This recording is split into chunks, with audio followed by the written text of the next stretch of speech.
Hi, I am Dr. Rajesh Kumar Verma, Chairman, Orthopedics, Joint Replacement and Spine Surgery at Shelby International Hospital, Gurugram. I have been entrusted with the responsibility of whole of the department for orthopedics, all kinds of joint replacements and spine surgery.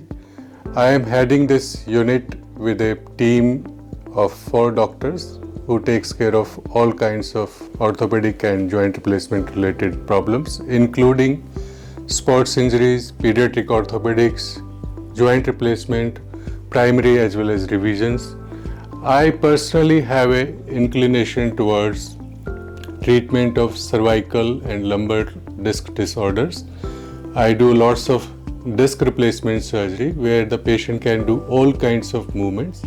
There is no restriction of any kind, like it's different from spinal fusion surgery where we put the implants and patient is restricted as far as mobility is concerned. But as I told you, I am in favor of gaining mobility, so I do lots of cervical disc replacement, lumbar disc replacement. Along with that, I have keen interest in half knee replacement, that is also known as tuxplasty, and we have high-end robotic system. We do all our joint replacement if patient wants with the help of robot. Difference between half knee replacement, that is tuxplasty, and total knee joint replacements are remarkable. With half knee replacement, we never cut any of the ligament like major ligament, ACL, PCL, MCL and LCL.